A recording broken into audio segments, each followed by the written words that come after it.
लोग आ गए हैं तो लोकल राजनेता चलती है। जब केंद्रीय कार्यालय से लोग आ गए हैं तो फिर क्या करें? कोई नहीं भाई साहब, आपको तो घर आके भी सुनाएंगे। अभी तो आपके क्षेत्र में नहीं कुछ आवश्यक कार्य होते हैं, मैं किसी जाते हुए को इसलिए नहीं रोकूंगा कि हम समझ सकते हैं कि बहुत दिनों तक घर पर रहकर इतनी देर बाहर रहने की आदत नहीं रही होगी। बहुत शानदार कवि सम्मेलन चल रहा है और सभी कवियों ने बहुत संयमित काव्य पाठ किया। मैं भी संयमित ही काव्य पाठ करूंगा। बस एक चीज मुझे समझ नहीं आई, जब शबाना जी कविता पढ़ रही थी तो वहां एक ऐसे यूं यूं करके तालियां बजा रहा है। मैं गारंटी से कह सकता हूं इसका ब्याह नहीं हुआ।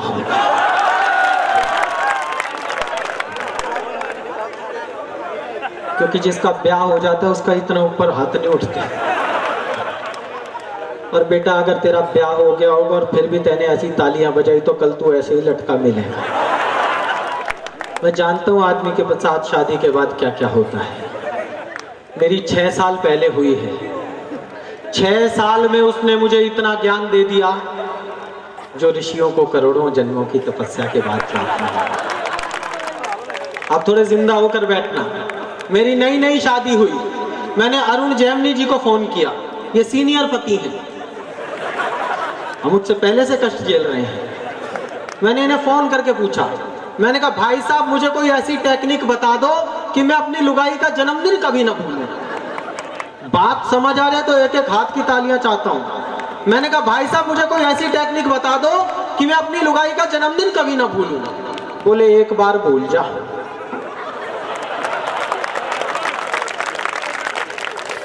मैं समझ गया आगे सुख से जीवन कैसे जीना है साहब। ऐसे ऐसे सवाल करती है दुनिया में, कोई माई का लाल उनके जवाब नहीं दे सकता।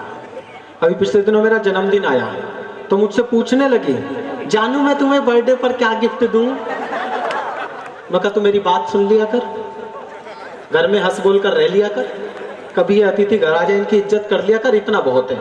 अगली ने 2 मिनट तो सोचा जी, फिर बोली ना मैं तो गिफ्ट ही दूंगी। काम गिफ्ट से ही चल रहा है साहब। वो वही करती है जो वो करना चाहती है और हमें भी वही करना पड़ता है जो वो करवाना चाहती है। और कितने ही बड़े पद पर बैठ जाए तो सब चले गए, वहां बैठे हैं बड़े बड़े अधिकारी। भाई साहब कुछ भी बन जाना, कलेक्टर बन जाना, प्राइम मिनिस्टर बन जाना, कुछ भी हो जाना, एक ताने से मुक्ति नहीं पा सकते। दिन में 20 बार कहेगी तुमने मेरी जिंदगी नरक बना दी। सिर्फ उन्होंने ताली बजाई है जिनकी बनी हुई है। तुमने मेरी जिंदगी नरक बना दी। कोई ढंग का मिला होता तो मैं कितनी खुश रहती। जैसे हम नहीं मिलते तो कोई धनपति कुबेर मिल रहा था, लेकिन बोलती है साहब। एक दिन मैंने यही लपका, मैंने कहा देखो प्राणी यदि प्रसन्न रहना चाहे तो प्रसन्नता उसके भीतर होती है, बाहर की परिस्थितियां उसके सुख और दुख के लिए जिम्मेदार नहीं होती। वो बोली कैसे? अब मैं सिद्ध करता हूं और सही सिद्ध कर दूं तो मेरे सत्य के लिए तालियां बजाना। मैंने कहा इन महिलाओं को आप स्वर्ग में भी छोड़ दो, इससे बढ़िया जगह तो नहीं बनाई जी ब्रह्मा जी ने, वहां इनकी कोई सहेली मिल जाए। पहला संवाद क्या होगा? अप्सरा को देखा, देखियो ड्रेसिंग सेंस ही नहीं, कैसे कैसे कपड़े पहनती है। एक हम साहब हमें आप नरक में भी छोड़ दो, वहां हमारा कोई दोस्त मिल जाए, एक ही बात पूछेगा, यमराज की बेटी देखी?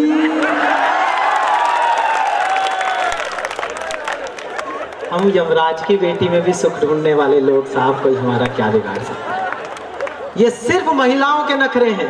एक लाल रंग के भी 300 नाम बता देंगी, ये वाला रेड, वो वाला रेड, ऐसा वाला रेड, वैसा वाला रेड। हम सीधे साधे पुरुष कंडीशनर से सिर धो जाते हैं, सारा दिन सोचते रहते हैं बिना झाग वाला शैम्पू घर में कौन लाया। हमारी सादगी की कोई मिसाल नहीं है साहब। और एक वो आता है अंतरराष्ट्रीय आतंकवाद दिवस, करवा चौथ। उससे बड़ा आतंक नहीं हो सकता भाई साहब कोई। ये हिजबुल लश्कर ये सब टुच्ची बातें हैं। साड़ी पहनकर जो हाफिज सईद हमारी छाती पर रहता है, हमसे पूछो आतंक किसे कहते हैं। करवा चौथ के दिन देखो आप इन्हें 25 रुपये की मेहंदी लगवा कर आएंगी फुटपाथ पर, पट्टे पर बैठकर बार्गेनिंग करवा के, और पूरे घर में हंगामा। देखियो कैसी लगी है, देखियो बेल नहीं बनाई, देखियो केरी नहीं बनाई, देखियो पोरवा नहीं भरा।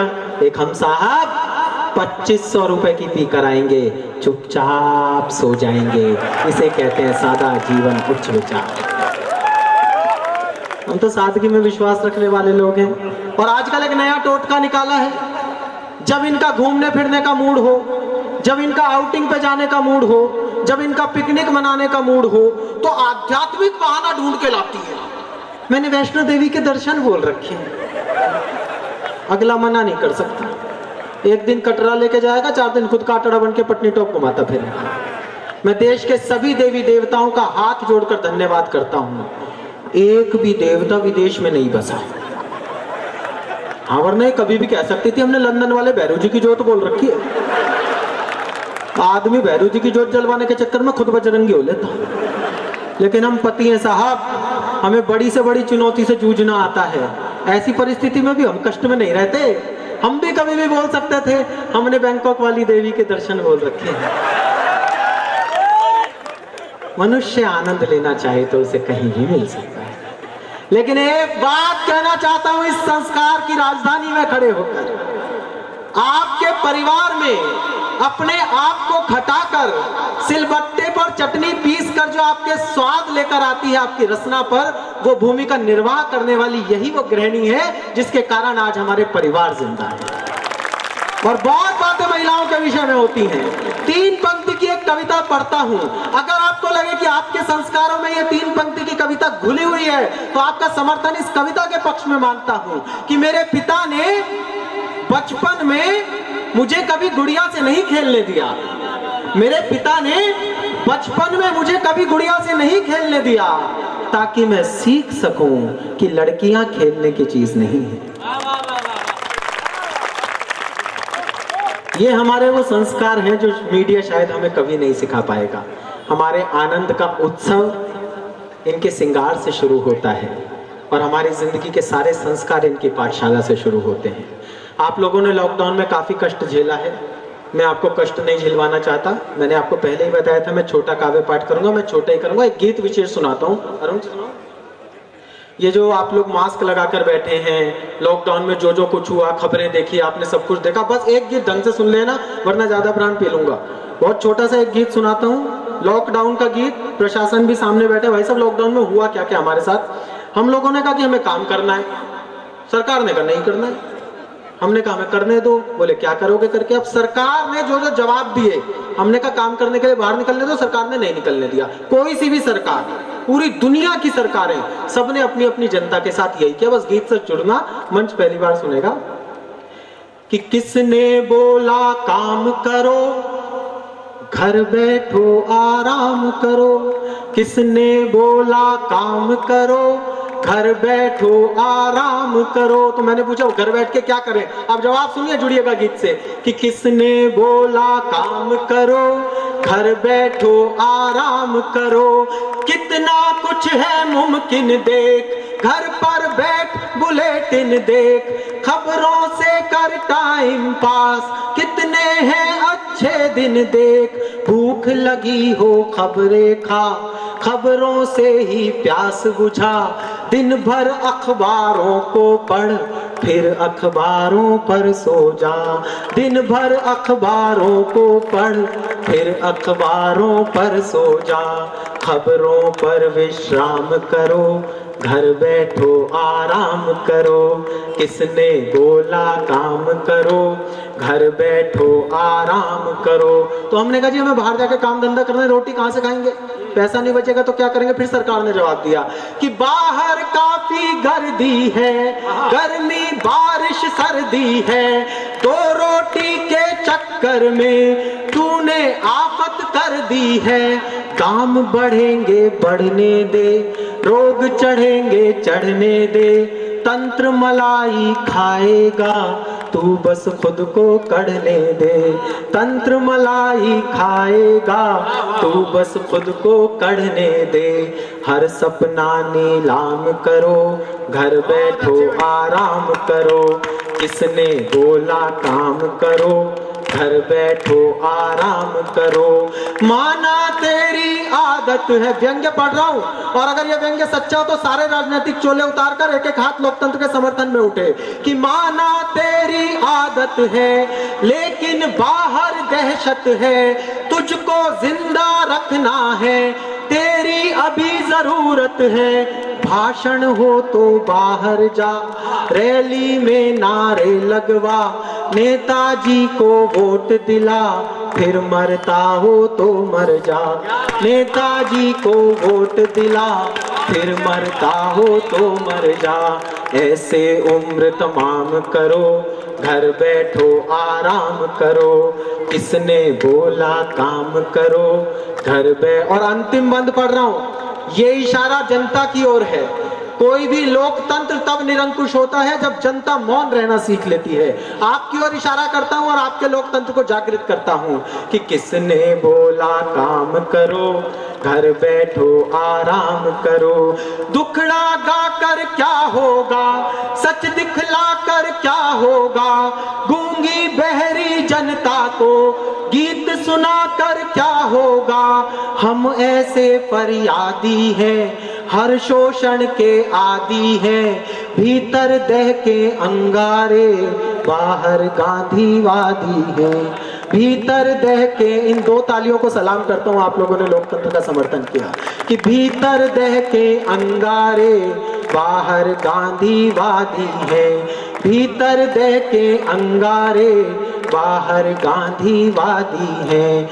मन ही मन संग्राम करो, घर बैठो आराम करो, किसने बोला काम करो, घर बैठो आराम करो। आप लोगों ने व्यंग्य की कविता को सुन लिया, इसके लिए मैं अपने आप को कृतार्थ मानता हूँ। एक कविता और सुना देता हूँ, 1.5 मिनट की, भाई साहब इजाजत है? 1.5 मिनट की कविता इसलिए सुनाता हूँ कि इस धरती के लिए वो कविता बहुत जरूरी है। 8 मार्च को मदर्स डे आ रहा है, अभी हम मधुमास मना रहे हैं। महिलाओं का हमारे जीवन में क्या रोल होता है, इसके लिए एक ऐसी कविता लिखी जो मेरे नाम से बदनाम हो गई, वो कविता आप तक पहुंचाता हूं। छोटी सी कविता है, छोटे छोटे तर्क हैं। पूरी रचना में अगर आपके घर का वो महत्वपूर्ण किरदार यात्रा करे जिसको हम सबसे ज्यादा इग्नोर करते हैं, तो मेरे साथ हो लेना। जो लोग जा रहे हैं उन लोगों को जाने के लिए इसलिए नहीं रोकूंगा क्योंकि मैं समझ सकता हूं कि घर पर तमाम काम होते हैं और कार्यक्रम में आप लोग इतनी देर आए, इसके लिए बहुत बहुत धन्यवाद। वैसे भी जिन रैलियों में ज्यादा भीड़ होती है वो जीत जाए, कोई जरूरी नहीं है जी। इन जाते हुए लोगों को सलाम सुनाऊं। सामने से एक महिला ने कहा सुनाऊं। पहली बार किसी महिला ने किसी को बोलने की इजाजत दी है, मैं बोलने की कोशिश करता हूं। कविता सुनाता हूं, 1.5 मिनट की रचना, बस आपकी संवेदनाओं पर थोड़ी सी दस्तक दूंगा। बस मुझे एहसास करा देना कि मैं उस धरती पर खड़ा हूं जहां कभी माँ मीरा ने भजन लिखे हैं। मुझे एहसास कराना कि आप कविता कैसे सुनते हैं। कि चूल्हे चौके में व्यस्त और पाठशाला से दूर रही माँ नहीं बता सकती कि 9x4 की कितनी ईंटें लगेंगी 10 फीट ऊंची दीवार में, लेकिन अच्छी तरह जानती है कि कब कितना प्यार जरूरी है एक हंसते खेलते परिवार में। अच्छी तरह जानती है कि कब कितना प्यार जरूरी है एक हंसते खेलते परिवार में। त्रिभुज का क्षेत्रफल और घन का घनत्व निकालना उसके लिए स्यापा है, क्योंकि उसने मेरे सीने को ऊनी धागे के फंदों और सिलाइयों की मोटाई से मापा है। बहुत अच्छे, वाह। वह नहीं जानती, आपके बचपन वाले घर के सामने से कविता गुजर रही है, लपक लेना।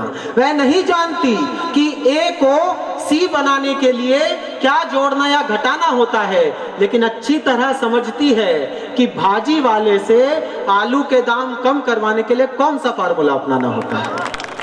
और तर्क पढ़ रहा हूं, जबान पर जायका है तो मुझ तक खुशबू पहुंचाना। कि मुद्दतों से खाना बनाती आई माँ ने, मुद्दतों से खाना बनाती आई माँ ने, कभी पदार्थों का तापमान नहीं मापा, तरकारी के लिए सब्जियां नहीं तौली और नाप तोल कर ईंधन नहीं झोंका चूल्हे या सिगड़ी में। उसने तो बस खुशबू सूंघकर बता दिया कि कितनी कसर बाकी है बाजरे की खिचड़ी में। उसने तो बस खुशबू सूंघकर बता दिया कि कितनी कसर बाकी है बाजरे की खिचड़ी में। वह नहीं जानती सुर और ताल का संगम, कर्कश, मृदु और पंचम, सरगम के साथ स्वर, स्थाई और अंतरे का अंतर। संगीत साधना के लिए वह कोई शास्त्री भी नहीं बुलाती थी, लेकिन फिर भी उसकी लल्ला लल्ला लोरी सुनकर बहुत मीठी नींद आती थी। वो कभी नहीं समझ पाई कि भारत पर कब किसने आक्रमण किया और कैसे जुल्म ढाए थे। आर्य, मुगल, मंगोल कौन थे, कहां से आए थे, वो ये भी नहीं जानती कि कौन सी जाति भारत में अपने साथ क्या लाई थी, लेकिन इसका हमेशा ध्यान रखती है कि नागपुर वाली बुआ हमारे यहाँ कितना खर्चा करके आई थी। उसे नहीं मालूम कि चुनाव में किस पार्टी के निशान पर मोहर लगानी है, लेकिन इसका निर्णय हमेशा उसी ने किया है कि जोधपुर वाली दीदी के यहाँ दिवाली पर कौन सी साड़ी जानी है। और आपकी जिंदगी के तमाम मुहूर्त अगर इस एक पंक्ति में सिमट आए हो तो मुझे दुलारना कि बेशक माँ को नहीं आता, बेशक माँ को नहीं आता सीधा स्वस्तिक बनाना, बेशक माँ को नहीं आता सीधा सतिया बनाना, पर सतिये को खूब आता है माँ के हाथ से बनकर शुभ हो जाना।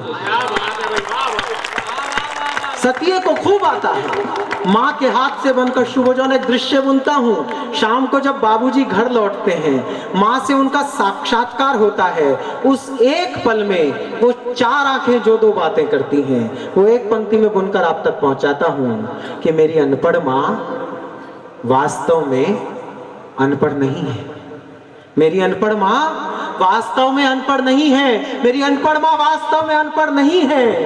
वह बातचीत के दौरान पिताजी का चेहरा पढ़ लेती है।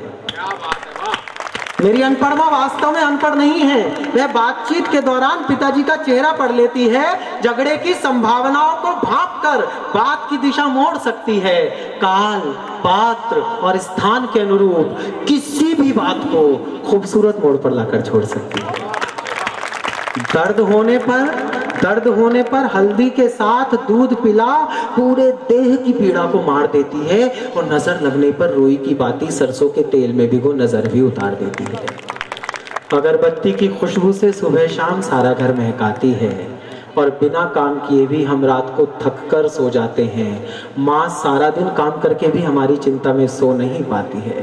अंतिम तर्क पढ़ रहा हूँ इस रचना का, और ज्ञान का वो विश्वविद्यालय, झुर्रियों भरा वो चेहरा, पनियाई हुई वो आंखें अगर आपके सामने तैर गई हो तो इस रचना के, इस संस्कृति के समर्थन में मुझे विदा कर देना कि सच कोई भी माँ अनपढ़ नहीं होती, सयानी होती है।